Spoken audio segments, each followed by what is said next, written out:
running out of ways to sell empire. And no better example of that is what is happening right now. Now, for those of you who may or may not know, we live in the second biggest Jewish population per capita based on population size. That is South Florida, outside of New York City. And so there has been the cadre, if you will, of the Israeli population down here in particular that have been coming for Jen's throat, and not a surprise. But of course, the people who are doing this are not coming at it from a position of reason. They are coming at it from a position of emotional instability. And I bring this up because we went viral on Twitter the other day because we reposted and just put in the headline, "This is what it's like for an anti-Zionist Jew dealing with Zionist Jews." And I believe the gentleman's name is Rathbone. He's a teacher. He's a teacher who looks like Zach Galifianakis. It's funny because I've seen this guy's videos like different times. I've seen them in memes and stuff like that. And for a long time, I thought it was Zach Galifianakis. I did.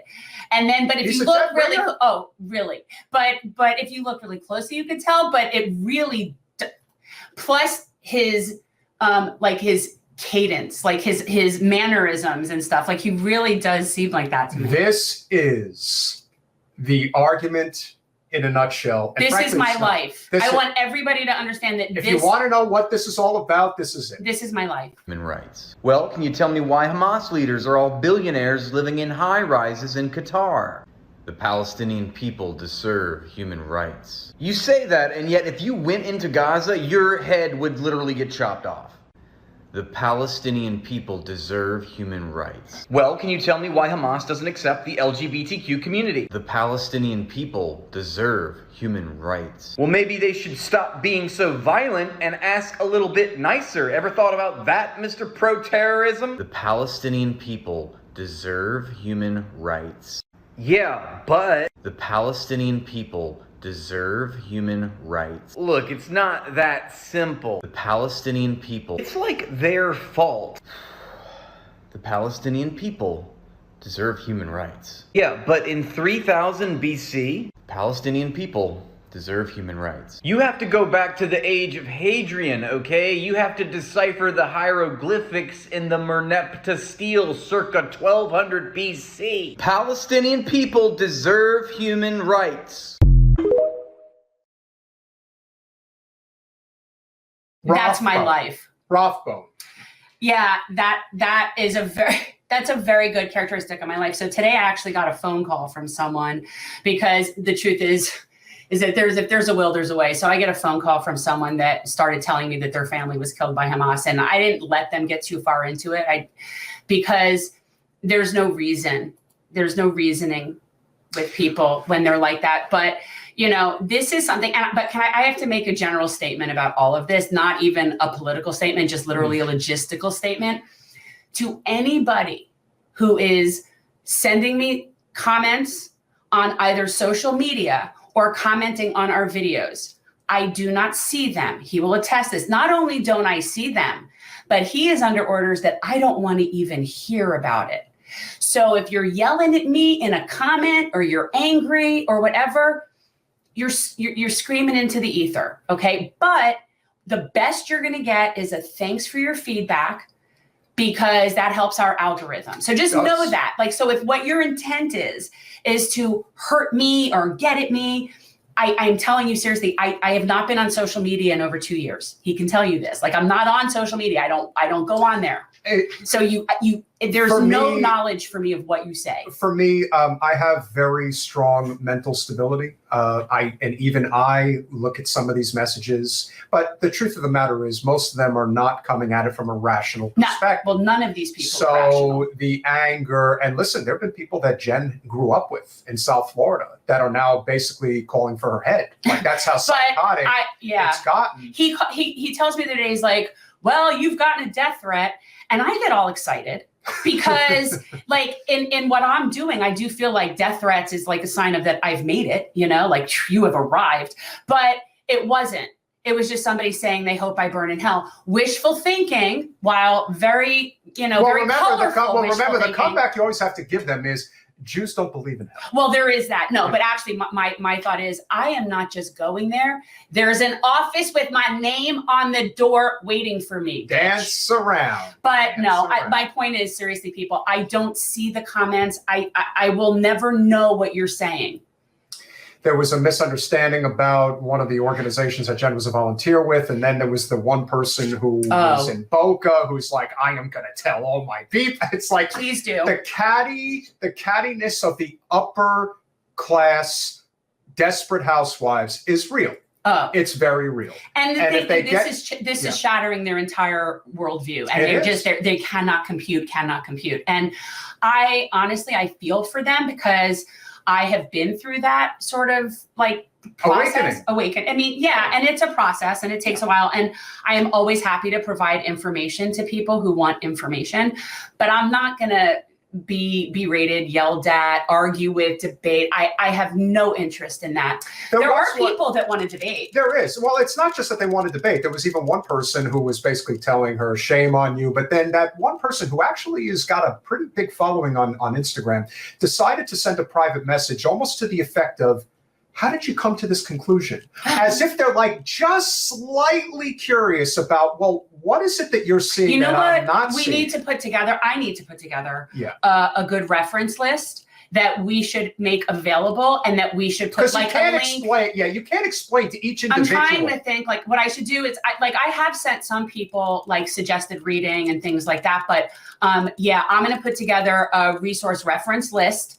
And it's something that I will find a way to include in description so that people can find out and I've always been willing, and anybody who joins on Patreon, you can send me little messages and I will respond. So for all you haters out there, if you want to reach me, it's going to cost you $5. It's going to cost you $5. But if you want to reach me, you'd be surprised how many of them will do it just for that sake. If you could have a Hate Jen fundraiser, I'm for it. We actually could really use some help right now, but we are remonetized, which is nice. But guys, anybody on Patreon, I will respond personally. It's the only way that you can communicate personally. Pony up if you want to bitch at Jen. Because otherwise, you got to go through him. So what I would say to anybody who is emotionally invested in everything that's going on right now, and there's a lot of bloodlust and all of that, and I would just say, especially to the person who called Jen, who I think is probably watching right now or will watch at some point, who knows? What I would say to them is simply this. It is god-awful and tragic what happened to your family. If you don't want that same fate to happen to other Israeli families, then you need to start listening to what we're talking about. Because if you don't think that there aren't infinitely more terror cells that have been created in the last month as a result of what over the world the Israeli government is doing with our backing, mind you, it's growing everywhere. Yeah. The least of your worries has to be the non-violent progressive left that just doesn't want the violence to exist anymore and wants a united Israel. That is the goal. Even though you think it's not possible, you're like your two-state solution. No, it's a united Israel. I don't know who believes what anymore. What I do know is that if those of you who haven't seen... I'm the guy. Palestinians deserve human rights. Yes. Again, we can sit here and debate all the politics. You know what I mean? And if you haven't seen the video clip from John Oliver on Last Week Tonight, he specifically highlights a gentleman whose daughter was killed by Hamas back in, I think, 2014. And he said, we are either going to learn to live together or we're going to the graveyard together. And that's what's essentially happening right now. So that's the line that people need to recognize. You cannot stop fire with more fire. And you cannot get me to engage by hating at me. And also, by the way, for any Zionist person out there, I assure you, I have heard all of your arguments. I know every single trope, talking point, urban myth that your grandmama taught you and more. And it's like, you're not going to give me anything new that I don't know, which is why I won't engage. How would you conclude this? If you had the magic wand to say, this is how it's going to end, and this is what needs to happen in order for Hamas basically to disintegrate and for peace to be achieved, what would you do? You have to have an actual democratic state for all the people that live in that territory. You mean equal human rights? I am talking about equal human rights. That's not possible. Well, the reality of the situation is it's amazing how people think that if we give Palestinians rights, they're going to try to kill us. You know what that is? And I think of that especially with people like Debbie. It's really more you're projecting your genocidal tendencies, that you actually think that them wanting freedom equates to your genocide. I have to tell you something seriously from somebody who's had lots of experience with therapy in their life. That's a really sick mindset, that you might want to get help for that. Because the fact that you think someone else's freedom is dependent on your genocide, that's some sick shit, man. I'd seek therapy. And the other thing that the likes of AIPAC are doing, and by the way, if you guys haven't seen it yet, in spite of everything that's happening right now, and Jen responded to our esteemed Congresswoman on Twitter the other day, let me tell you, if there is somebody who is going down with the ship, will never take their foot off the gas pedal when it comes to mowing the lawn, literally and figuratively, in Gaza, it's Debbie Wasserman. She's the violin players on the Titanic, my She friends. will not leave. She is standing firm on her genocide. If you look at universally the comments in response to her, they're like, in spite of everything that's happened over the last month and a half, you are still sticking to this talking point, which also goes to show you how powerful AIPAC is when they really get their hooks into certain people. It's the reason why her opinion doesn't change. It's the reason why Richie Torres's opinion doesn't change. It's why Josh Gottheimer's opinion doesn't change. And this is that they can't even tolerate the idea of a ceasefire. Correct. Thanks for watching.